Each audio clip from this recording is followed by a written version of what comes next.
আসসালামু আলাইকুম। সকালের নাস্তার জন্য আজকে শেয়ার করছি ভীষণ মজাদার ডিম পরোটার একদম সহজ একটা রেসিপি। খুবই কম সময়ে ঝটপট ভাবে বানিয়ে এই ডিম পরোটাগুলো চাইলে বাচ্চাদের টিফিনেও দিতে পারবেন। খেতে দারুণ মজা লাগে। আশা করি আজকের ডিম পরোটার রেসিপিটা আপনাদের কাছে অনেক ভালো লাগবে। চলুন তাহলে শুরু করি।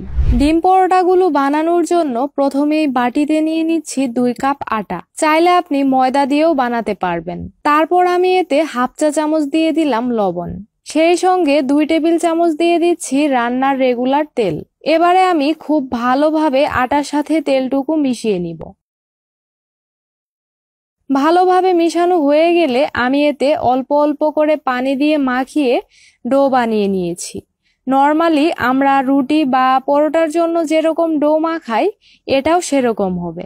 এই ডো মাখাতে আমার প্রায় 1 কাপ পানি লেগেছে, আর পানিটা নর্মাল তাপমাত্রার ছিল।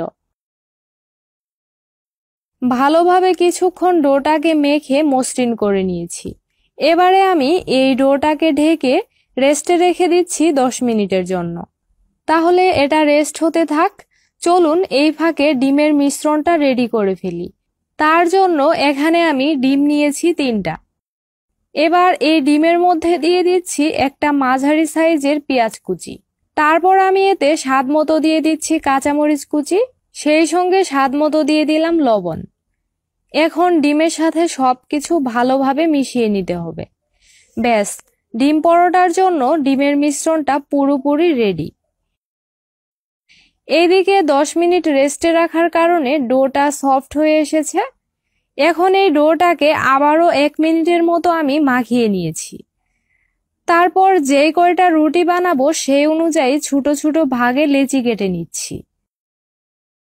এবার আমি এখান থেকে একটা করে লেচি নিয়ে এভাবে মসৃণ বল তৈরি করেছি। তারপর লেচিটাকে নিয়ে রুটি তৈরি করব। সামান্য করে আটা ছিটিয়ে বড় আর পাতলা একটা রুটি বানিয়ে নিয়েছি। তারপর এই রুটির উপরে সামান্য তেল ব্রাশ করে নিচ্ছি। রুটির সব দিকে তেল লাগানোর পর এতে সামান্য আটা ছিটিয়ে রুটির চারিদিকে ভালোভাবে লাগিয়ে নিয়েছি।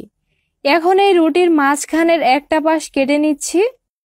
তারপর এইভাবে করে এক পাশ থেকে ধরে ঠিক এভাবে করে ঘুরিয়ে ঘুরিয়ে রুটির শেষের দিক পর্যন্ত নিয়ে যেতে হবে। দেখতেই পাচ্ছেন এটা দেখতে ঠিক এরকম হবে। তারপর এই যে মুখের এই অংশটা আছে এটাকে চেপে ভালোভাবে বন্ধ করে দিয়েছি। বন্ধ করা হয়ে গেলে হাতের সাহায্যে ঠিক এইভাবে চেপে আবারও গোল শেপ দিয়েছি। আপনি চাইলে এসব ঝামেলা না করেও এমনিতেই রুটি বানাতে পারেন, তবে এভাবে একটু ভাঁজ করে বানালে পরোটাগুলো অনেক বেশি ফুলকো আর লেয়ার হবে। এবার আমি আবারও সামান্য করে আটা ছিটিয়ে রুটি বানিয়ে নিয়েছি। ডিম পরোটার জন্য রুটিগুলো আমি খুব বেশি পাতলা করিনি, এরকম একটু মোটাই রেখেছি। বেলা হয়ে গেছে, এবারে ভাজার পালা। চুলায় মিডিয়াম হিটে আগে থেকেই প্যান কিছুটা গরম করে নিয়েছি। তারপর পরোটা দিয়ে দিচ্ছি। প্রথমে তেল ছাড়াই 2 পাশ থেকে পরোটা কিছুটা ছেঁকে নিয়েছি। যখন পরোটা হালকা ভাজা হয়ে গেছে সে পর্যায়ে চারিদিক থেকে সামান্য তেল দিয়ে দিচ্ছি। তেল দেওয়ার পর আবারও 2 পাশে সামান্য লালচে কালার হওয়া পর্যন্ত ভেজে নিচ্ছি। তারপর যখন পরোটাটা এইভাবে কিছুটা ফুলতে শুরু করেছে সে পর্যায়ে মাঝখানে একটা ছিদ্র করে নিয়েছি।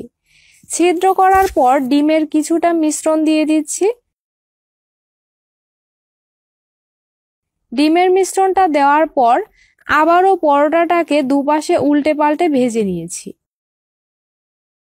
তারপর যখন পরোটার গায়ে এরকম সুন্দর লালচে কালার চলে এসেছে তখন আমি প্যান থেকে নামিয়ে নিয়েছি। ব্যাস, এইভাবেই সবগুলো পরোটা আমি ভেজে নিয়েছি।